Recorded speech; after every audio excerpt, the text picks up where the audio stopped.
karena geopolitik dunia lagi kayak gini sehingga BBM naik, mulai berbondong-bondong nih orang tertarik gitu. Nah, itu di Komogas sendiri saat ini tuh waiting list untuk bisa mendapatkan bantuan CSR ini nih bisa sampai 100 sampai 200 ini peminat, Pak. Karena mereka sudah tahu nih teman-temannya yang menggunakan Comforter Kit, mereka bisa nyicil mobil baru lagi. Mereka bisa healing, gitu ya. Karena energi yang biasanya mereka per liter mengisi 10.000, sekarang mereka per liter cuma ngisi 4.500. Jadi efisiensi 55% itu bisa mereka gunakan untuk hal-hal lain. Ya, itu tadi beli mobil baru lagi.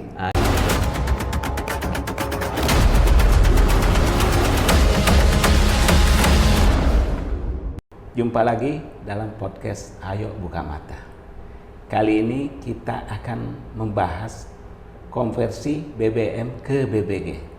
Ini bukan hal baru karena sudah lama diperkenalkan oleh perusahaan gas negara atau lebih akrab disebut PGN. Tapi yang menarik bahwa di tengah masyarakat, terutama masyarakat awam, masih ada ketakutan. Apakah aman menggunakan gas atau ada gas di dalam mobil? Itu sebuah persoalan. Kalau soal efisiensi tentu ini sudah pasti lebih efisien. Pemirsa, kita langsung aja berbincang dengan Mas Dodo atau lebih lengkapnya Bapak Christian Widakdo Hadi. Iya, Division Head CSR PGN. Selamat datang Mas Dodo. Kasih, Bang. Ini menarik sekali ini kita bincangkan kenapa di tengah melonjaknya harga BBM tidak ada yang membayangkan bisa lebih dari setengah kenaikannya ya. Nah, pertanyaan saya, amankah kita menggunakan BBG? Karena ini selalu dipertanyakan masyarakat. Ketakutannya adalah bagi orang awam ada tabung gas di dalam mobil. Bisa dijelaskan, Mas? Baik. Terima kasih Pak Saril untuk pertanyaannya, tapi sebelum saya menjawab pertanyaan itu mungkin saya ingin memberikan konteksnya kenapa Division Head CSR ngomong soal Comforter Kit gitu ya. Iya, betul sekali. Jadi konteksnya karena di dalam salah satu program kami khususnya untuk pilar lingkungan ada program namanya Eco Gas Move. Eco Gas Move itu adalah program CSR yang membidangi program-program yang terkait dengan pemanfaatan energi ramah lingkungan. Salah satunya adalah karena kami perusahaan gas negara, ya kami mensosialisasikan atau melaksanakan program terkait yang ada hubungannya sama gas, yaitu Comforter Kit, pemberian Comforter Kit atau bukan pemberian sih, pinjam pakai Comforter Kit kepada pengemudi online seperti itu. Nah, pengemudi online yang kita tahu yang biasanya pakai BBM, kita bantu untuk mereka menggunakan Comforter Kit BBG. Jadi ini bukan full BBG. Jadi misalnya kekhawatiran masyarakat kadang selain yang keamanan itu adalah lah kalau saya kehabisan nanti ngisinya di gimana? Nah, gitu ya. ini SPBG-nya sendiri sebenarnya masih terbatas, akan tetapi jangan khawatir karena sifat dari Comforter Kit ini dual fuel, jadi bisa ketika kehabisan BBG-nya bisa di switch ke BBM itu dalam waktu yang ya saat itu juga gitu. Jadi tidak berhenti gitu, nggak perlu tinggal dipencet aja gitu. Jadi tidak ada jedanya ya. Tidak ada jedanya. Takutnya lagi nanjak tiba-tiba BBG-nya habis. Enggak ya, oke. Baik. Nah, dari situ pertanyaan Pak Syaril tadi jadi cukup relevan kenapa saya perlu menjelaskan hal ini gitu ya, terkait dengan keamanannya. Jadi kalau kita boleh benchmark atau kita pelajari, sebenarnya BBG itu dipakai di negara-negara besar. Gitu. Sorry itu sih bukan negara besar saja, tapi negara-negara yang memang mereka sudah menggunakan ini cukup lama seperti Thailand, kemudian India gitu ya. Bangladesh, kemudian juga di beberapa negara di Eropa dulu gitu ya. Sekarang memang larinya ke listrik gitu ya. Tapi Dulu ketika BBG ini masih cukup gencar, kita sendiri sebenarnya cukup telat untuk bisa memanfaatkan ini secara masif gitu ya. Akan tetapi kita tidak melihat dari sudut pandang itu saja, tapi kita melihatnya dari sudut pandang diversifikasi energi. Kita tahu sendiri bahwa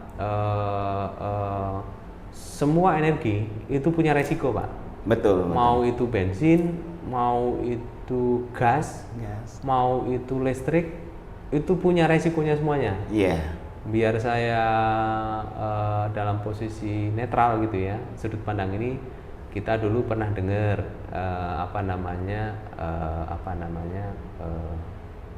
bus Transjakarta misalnya terbakar. Kita pernah mendengar mobil listrik kebakar. Kita juga pernah mendengar pengisian BBM kemudian membakar mobil. Jadi semua energi itu punya resikonya. Punya resiko ya. Akan tetapi resiko itu pasti dimitigasi. Nah, salah satu yang dimitigasi itu adalah standar keselamatan masing-masing pemanfaatan energi itu plus standar keselamatan dari infrastrukturnya. Infrastrukturnya ini dalam maksud saya adalah peralatannya. Jadi misalnya tabung gas gitu ya, tabung gas yang ada di dalam mobil, itu standar keamanannya sudah standar keamanan internasional. Jadi bukan yang ecek-ecek gitu ya. Sama juga dengan standar tangki bensin, itu juga saya kira itu pasti sertifikasinya internasional juga. Nah, bagaimana mengelola risiko itu agar lebih aman, itu semuanya sudah ada regulasinya, sudah ada regulatornya juga, gitu ya, yang mengatur keamanan semuanya itu. Nah ini kalau kita lihat misalnya Bapak Ibu naik taksi yang warna biru itu, gitu ya, mungkin ada beberapa kali yang dapat di belakangnya ada tabung gitu ya. Nah itu adalah tabung CNG atau tabung BBG. Nah itu yang ada beberapa tipe dari tabung itu sendiri sih Pak. Ada yang dari karbon, ada yang dari baja, ada yang campuran. Tapi jangan khawatir bahwa jika nanti kita ada yang tertarik untuk menggunakan hal tersebut, maka maka dipastikan secara standar keselamatannya juga akan terjaga. Belum jika aturan terkait dengan perawatan, ya semuanya juga mobil BBM juga perawatannya harus rutin, mobil listrik juga perawatannya juga ada ketentuan dan cara-caranya. Begitu juga dengan mobil yang berbahan bakar gas seperti itu. Nah kita berharapnya bahwa kekhawatiran ini bisa sedikit direduksi gitu ya, karena memang kita sudah mulai banyak melihat, khususnya di taksi, khususnya di kendaraan umum itu sudah berjalan, dan misalnya kayak angkot di Bogor gitu ya. Kemudian bajai yang selama ini kita pakai di ini juga pakai bahan bakar gas tidak. Jadi ini bisa menjadi salah satu contoh. Mungkin secara prosentase terjadinya resiko ataupun terjadinya atau insiden itu sangat kecil. Sama juga dengan energi-energi lainnya juga. Selama kita masih bisa mengelola resiko tersebut, tentunya dengan standar keselamatan ataupun prosedur-prosedur yang berlaku, ya tentunya pasti aman-aman aja sih Pak. Jadi bukan menjadi alasan takut menggunakan BBG karena ada gas di dalam mobil. Ya, menarik sekali karena memang itu yang harus disosialisasikan ke masyarakat. Betul. Artinya bagi orang awam tidak salah, tapi nggak paham barangkali. Nah, terus pertanyaan saya berikutnya adalah soal converter ini, apakah berpengaruh pada performa mobil? Baik-baik. Jadi dari pengalaman yang kami dapatkan atau testimoni dari mereka yang menggunakan converter kit itu secara performa tidak signifikan. Maksud saya gini, misalnya 1 liter BBM itu setara misalnya rata-rata misalnya 12 km gitu ya. Dulu 12 km jarak tempuhnya. Kalau pakai BBG itu mungkin 1 liternya 11 km. Kemudian secara pembakaran, ya kalau namanya gas kan pembakarannya lebih sempurna ya. Sehingga tidak meninggalkan residu yang mempengaruhi kinerja mesin itu, malah residunya lebih tinggi yang BBM. Jadi secara itu saja kita bisa lihat bahwa proses pembakaran itu berlangsung lebih sempurna, sehingga secara kinerja mesin itu ataupun performanya tidak terganggu Pak Malah. Iya. Kalaupun misalnya ada terganggu ya tentu biasa mobil pakai sistem pembakaran BM kemudian dia di switch ke BBG, ada pengaruhnya pasti ada Pak. Tapi pasti, ya. Kalau secara keilmuan dan teori dan permesinan ya, teori permesinan itu pembakarannya itu kalau bahan bakar gas tentunya lebih sempurna, sehingga residu-residu yang biasanya kan ada kerak di mesin gitu ya Pak. Kalau BBM kan ada kerak di mesin. Nah, ini kerak ini kalau di gas bisa berkurang gitu. Intinya bahwa menuju energi hijau bersih. Energi hijau itu menjadi salah satu tujuan juga dari program ini sih. Tapi jujur, memang kalau kami dari CSR selain itu hanya program lingkungan dengan udara yang lebih bersih itu menjadi bonus lah Pak gitu. Tentunya kalau kita lihat sebenarnya masyarakat kalau ditawari converter kit, tujuan utamanya adalah kamu membantu langit Jabodetabek menjadi lebih biru. Itu nonsens gitu ya. Saya pokoknya kalau pakai converter bisa menghemat 55% pengeluaran energi. Nah, itu baru. Udah ya, ujung-ujungnya duit gitu Pak. Menarik buat mereka karena bisa berhemat. Nah, ini tentunya akan sangat membantu masyarakat dalam sisi berekonomi sih. Ya. Nah, sekarang dari sisi pemasangan alat ini bisa digambarkan seperti apa? Apakah ada merubah di mesin atau seperti apa? Jadi mesin converter kit ini sebenarnya plug and play sih Pak. Jadi converternya sendiri plug and play. Nanti akan ada bengkel yang sudah tersertifikasi untuk bisa melakukan pemasangan. Kalau selama ini memang kami bekerjasama dengan komunitas mobil gas ya. Komunitas mobil gas bisa dicari aja di TikTok, di Instagram, ketik aja Komogas nanti pasti bisa dihubungin. Pemasangannya seperti apa. Kemudian selain converter kitnya ada tabung. Nah, penempatan tabung itu biasanya di bagasi. Gitu. Kalau di angkot itu kalau nggak di bagasi di bawah gitu. Bahkan di bawah itu pun juga sudah secara standar keamanan benar-benar dihitung gitu kan. Biar misalnya nggak gesek ke aspal, tabungnya bocor, ya ini dia sudah diperhitungkan secara matang untuk bisa menjaga safety-nya seperti itu. Tapi kalau untuk pemasangan itu dua hal. Secara peralatan ada dua, converternya dan tabungnya. Ya kalau pipa-pipa termasuk inilah ya, pipa ini. Kemudian tadi Abang menyebut bahwa ini terkait dengan CSR. Bisa dijelaskan bagi masyarakat yang ingin memanfaatkan program ini seperti apa? Baik, converter kit BBM BBG ini memang cukup mahal, gitu ya. Itu kenapa maka program ini tuh tidak terlalu banyak disukai oleh masyarakat atau menjadi hal yang menarik masyarakat, karena memang biayanya itu cukup mahal antara 12 juta sampai 26 juta gitu. Kalau masang sendiri. Yang mandiri ya. Ya, masang sendiri itu waktu itu juga BBM masih murah gitu ya, jadi nggak menarik gitu. Tapi ketika sekarang BBM sedang karena geopolitik dunia lagi kayak gini sehingga BBM naik, mulai berbondong-bondong nih orang tertarik gitu. Nah, itu di Komogas sendiri saat ini tuh waiting list untuk bisa mendapatkan bantuan CSR ini nih bisa sampai 100 sampai 200 ini peminat Pak. Karena mereka sudah tahu nih teman-temannya yang menggunakan converter kit, mereka bisa nyicil mobil baru lagi. Mereka bisa healing. Gitu ya. Karena energi yang biasanya mereka per liter mengisi 10.000, sekarang mereka per liter cuma ngisi 4.500.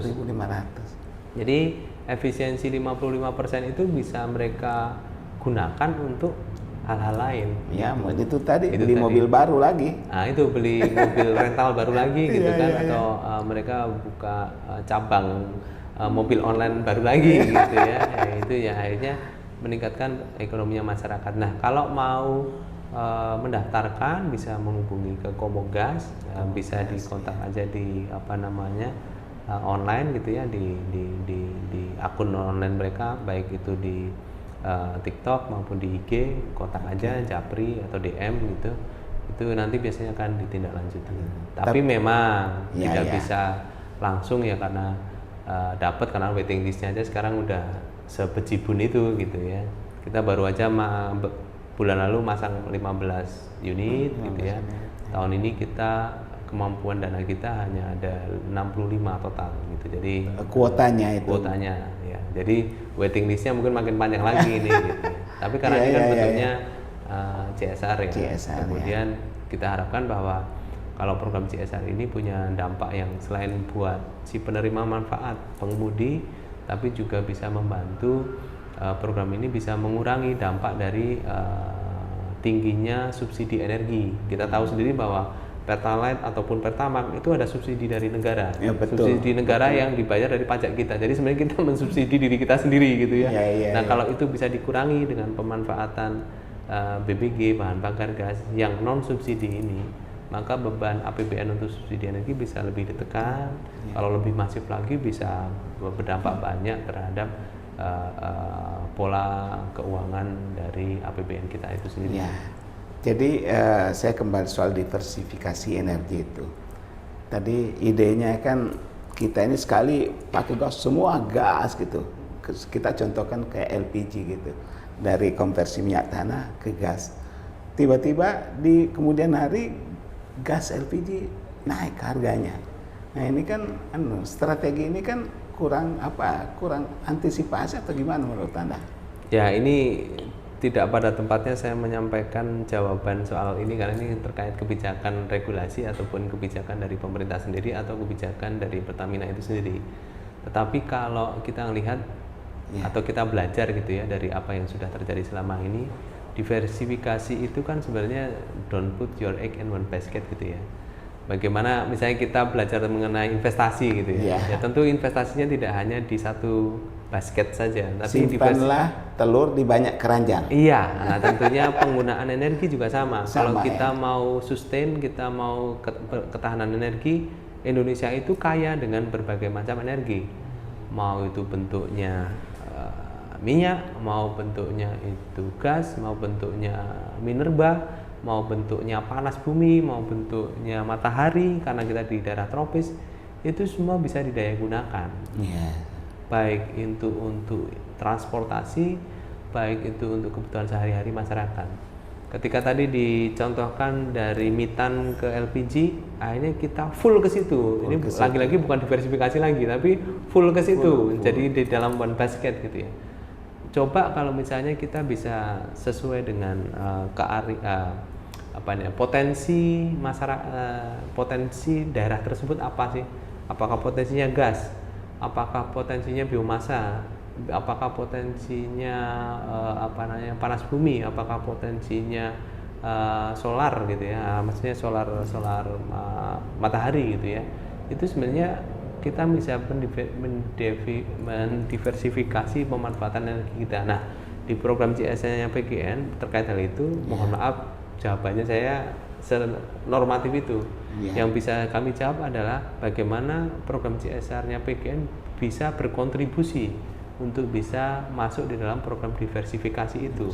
Tidak hanya kita bayangkan saja ya, kita kadang kalau ngomongnya normatif gini tuh nggak kebayang, tapi coba kita bayangkan 100 pengemudi online sehari mereka menghabiskan let's say ya 20 liter BBM ya. Berarti 100 kali 20 kan berarti 2000 liter BBM. 2000 liter itu satu hari dari 100 pengemudi. Kalau misalnya 30 hari berarti 2000 kali 30 60.000 liter. Nah, kalau misalnya kita diversifikasi dari 20 liter itu ternyata converter kit itu kan kapasitasnya antara 10 sampai 12 liter, Pak. Kalau pakai BBG. Jadi kalau misalnya 20 liter BBM, 20 liter BBM satu mobil itu pakai BBG-nya misalnya 10 liter aja, itu udah separuhnya kan Pak. Jadi 10 liter utilisasi BBG, 10 liter utilisasi BBM. Kalau tadi sebulan 100 mobil aja 60.000 liter, kemudian jadinya cuma 30.000 liter, berarti subsidi energinya kita bisa berkurang setengahnya dong. Iya. Ya, Kelihatan kan? ya. Kelihatan kan, misalnya subsidi energi kita 30 triliun misalnya. Iya. Berarti kan tinggal 15 triliun. Iya. Nah ini 15 triliun itu bukan angka kecil gitu ya, tapi itu bisa digunakan untuk kesehatan masyarakat lah, bisa digunakan untuk ketahanan pangan lah atau apapun gitu. Nah ini yang coba bayangkan juga, misalnya nggak cuma pengemudi online, sekarang kayak ekosistem masyarakat mengkonsumsi goods itu kan sekarang online semua ya Pak ya? Iya. Kita pesan di toko orange, kita pesan di toko hijau, semuanya pakai ekspedisi. Betul. Nah, perusahaan ekspedisi itu memang pakai kuda kan enggak ya? Mereka kan makainya ya mobil gitu yang pakai bahan bakar BBM. Beberapa sudah memakai listrik. Tapi kita tahu juga nanti ketika konsumsi listrik semakin besar ya jangan put your egg in one basket lagi gitu ya. Listrik dipakai, BBM dipakai, gas dipakai gitu ya. Semakin BBM yang subsidinya besar dikurangi, ya semakin beban subsidinya kita makin turun. Kalau misalnya armadanya ekspedisi perusahaan ekspedisi A gitu ya, yang warna merah biru misalnya ya. Iya. Itu misalnya mobil listriknya 50%, 30%-nya pakai gas, 20%-nya pakai BBG. Nah, tentunya subsidi energi itu makin turun. Nah, ini analogi atau perhitungan kuantitatif itu perlu masyarakat tahu gitu. Perlu pemerintah secara regulasi itu juga memikirkan hal itu juga. Iya. Gitu. Jadi tidak walaupun tidak semudah membalikkan tangan. Betul. Ya, bangun SPBG aja sama tadi aja Bapak bilang bahwa masyarakat masih takut pakai BBG, masyarakat masih males ngisi BBG karena keamanan dan sebagainya. Tapi dengan kondisi sekarang waiting list saja udah 150-an sampai 200 mobil gitu untuk minta dikonversi. Nah, kalau 150 sampai 200 mobil itu coba kita kalikan penggunaan BBM-nya per liter. Kan mereka online ya, berarti sehari itu bisa beratus-ratus kilo kan. Betul. Pemanfaatan energinya kan gede gitu. Nah, kalau itu dihitung udah berapa, jangan anggap bahwa ini nggak signifikan. Setelah kami hitung itu bermiliar-miliar mereka bisa efisiensi dan masuk ke kantong mereka sendiri, bermanfaat buat masyarakat. SPBG-nya Pertamina Group bisa naik utilisasinya, volume BBG-nya bisa naik utilisasinya, terlebih langit Jabodetabek yang dulu kalau baca kan rong itu kan asapnya kayak apa kan, sekarang ganti yang biru udah nggak ada asap kan. Nah ini kan cara berpikir ini yang harus kita sama-sama pahami menurut kami untuk bisa lewat program CSR ini semoga mengetuk hati perubahan kebijakan yang lebih baik. Betul. Nah, ini karena soal CSR ini kan kuotanya sangat terbatas. Ya. Terus kalau masyarakat ingin mandiri gimana itu Pak? Mandiri memperoleh konverter. Oke. Baik, jujur di Indonesia hanya ada 3 bengkel bersertifikat yang bisa menghandle itu. Nah, ini masih sangat terbatas. Tetapi saya kira untuk memenuhi demand dari masyarakat jika tertarik, kontak dulu saja Komogas. Ya, karena Komogas ini satu-satunya asosiasi organisasi komunitas mobil bagas yang bisa menjadi perantara untuk bisa menjelaskan kepada masyarakat jika mereka tertarik beli sendiri, belinya di mana. Masangnya di mana, aspek safety-nya agar bisa, jangan masang sendiri ya. Ini karena sama aja kita misalnya beli apakah misalnya kita pengen modifikasi motor gitu ya ataupun mobil, beli tangki BBM-nya sendiri ya. Analoginya gitu aja sih. Harus ada standar keselamatannya harus dijaga, standar ininya harus dijaga semuanya. Gitu sih Pak. Jadi ke Komogas saja, komunitas mobil gas. Tapi kan soal infrastrukturnya ini untuk pengisian BBG juga gimana? Masih terbatas. Terbatas. Ini menjadi salah satu concern dari PGN sebagai pengelola SPBG dan juga Pertamina Group ya sebagai dulu yang mendukung program perluasan stasiun pengisian bahan bakar gas di seluruh Indonesia. Memang terbatas Pak. Nah ini sekarang daripada kita berkutat pada ayam atau telur dulu, nah ini ya kan, Sama dengan mobil listrik juga sama, itu juga ayam sama telur dulu. Ayam telur itu maksudnya adalah ada SPBE, stasiun pengisian bahan bakar listriknya dulu, SPBL ya namanya, atau mobilnya dulu ada gitu. Sama, BBG juga sama, ada SPBG-nya dulu atau demand-nya ada dulu. Nah, daripada kita berkutat ke situ, mendingan kami sudut pandangnya adalah contoh-contoh yang ada, misalnya keberminatan masyarakat itu meningkat, tentunya nanti pengambil kebijakan itu akan memikirkan hal itu untuk apakah SPBG-nya diperluas gitu ya. Yang kedua adalah sudut pandangnya adalah kepada sisi efisiensinya itu. Ketika sisi efisiensinya ini benar-benar tidak merepotkan masyarakat, dalam arti merepotkan adalah harus ngisi BBG-nya ke titik ini saja, maka kami prioritaskan memang untuk kendaraan massal. Kendaraan massal itu apa? Transportasi massal. Mobil online itu kan transportasi massal ya. Saya tadi ekspedisi juga cukup tertarik, perusahaan ekspedisi juga bisa memiliki hal itu karena volume kendaraan operasional mereka cukup besar dan tersebar di wilayah Indonesia. Bahkan misalnya perusahaan taksi yang sudah pakai nih ya gitu ya, mereka juga nyari solusinya juga untuk pasokan terkait BBG-nya itu sendiri gitu. Selain di SPBG-nya Pertamina Group gitu ataupun swasta. Jadi artinya ini secara bisnis akan tergantung supply and demand-nya. Iya. Artinya nggak mungkin juga disediakan pengisian BBG sebanyak-banyak itu sementara yang pakai siapa? Iya. Saya kira kita juga bercermin pada mobil listrik. Mobil listrik ya. Ketika itu orang masih ketakutan beli. Iya. Ini gimana ngisinya? Masa harus nunggu? Sekarang kan kita lihat ada di mana-mana gitu. Iya. Anda ngopi di kafe ada tempat itu. Nah, saya perlu garis bawahi Pak. Ekosistem mobil listrik itu juga bisa berkembang karena insentif kan Pak?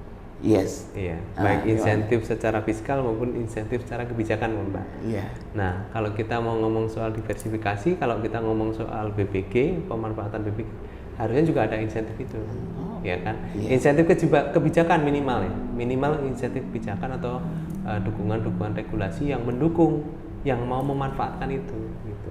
Karena memang sekarang semua resiko ada di calon pemakai. Betul. Kalau dia beli harus punya duit 12 sampai 26 juta. 12 sampai 26 juta. Harga converter kit satu paket. Belum lagi kalau dia pasang di mobil baru, garansinya hilang. Oke. Jadi itu resiko juga kan Pak. Iya. Nah, insentif kebijakan atau penurunan mitigasi resiko dari si pemakai BBG ini akhirnya juga harus diperhitungkan. Saya yakin teman-teman mobil online yang berani menggunakan mobil konversi BBM ke BBG itu sudah menghitung semua resikonya. Resiko keekonomiannya, resiko mereka untung atau kagak gitu ya. Resiko soal garansi. Jadi kebanyakan yang mengajukan konverter kit, bantuan konverter kit itu adalah mobil yang sudah tahun ke-6. Iya. Gitu. Jadi garansi udah hilang kan, gitu kan. Ya sudahlah. Garansi dealer 5 tahun udah hilang, ya udah tahun ke-6 saya pasang karena saya lebih irit gitu ya. Kemudian misalnya rumahnya dekat sama SPBG gitu. Atau jalur saya nyari penumpang itu ya ada beberapa SPBG gitu kan. Jadi semua resiko itu ada, tapi memang itu tadi diversifikasi itu tidak harus memaksa pengguna mobil pribadi, tapi diversifikasi energi ini kalah tatanannya dengan kebijakan Pak. Kita bisa nge-push diversifikasi ini untuk transportasi massal, kita bisa nge-push ini untuk transportasi ekspedisi dan teman-teman ya gitu, sehingga itu menurunkan. Kita tahu sendiri kan beban subsidi energi Indonesia salah satu yang terbesar kan di Jabodetabek ya. Jabodetabek. Nah itu kan volume mobil berjuta-juta itu kan juga ada di Jabodetabek gitu. Kalau itu bisa dikurangi sedikit demi sedikit dengan mobil listrik, mobil bahan bakar gas, mobil BBM. Bukannya saya anti sama BBM, enggak, orang saya kerja di Pertamina. Bukannya saya anti sama mobil listrik, enggak ya, karena kita juga pakai listrik juga gitu kan. Jadi tapi ada lebih baiknya jika kampanye terkait pemakaian bahan bakar gas ini bisa didukung secara lebih baik lagi lah gitu untuk mencapai level ketahanan energi yang kita inginkan. Betul. Jadi secara regulasi penting sekali ya. Kalau kita bercermin pada mobil listrik, bayangkan misalnya untuk pajaknya membuat orang tertarik. Dari sisi efisiensi mungkin juga nggak terlalu jauh beda kali ya. Beda sih. Lumayan. Saya kira dekat-dekat lah. Beda ya. Terus ada lagi yang menarik untuk disampaikan soal BBG ini? Sebenarnya juga kita berharap bahwa program ini bisa terus berjalan.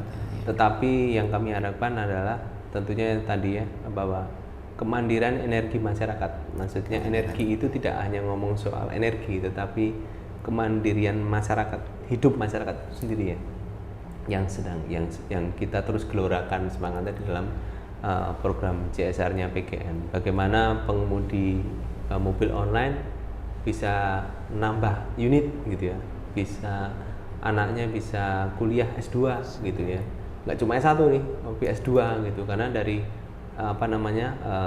penghematan biaya energi yang mereka ini. Nah, ini akan meningkatkan kemandirian masyarakat ya. Ini terus bisa bergulir, kali-kali satu nanti ketika program ini sudah bisa berjalan dengan baik, kali-kali malah bantuan konverter udah nggak ada lagi, tapi sudah bisa diakses dengan lebih mudah seperti mobil listrik ya, bisa lebih diakses lebih mudah, bisa membantu efisiensi APBN ataupun subsidi energi.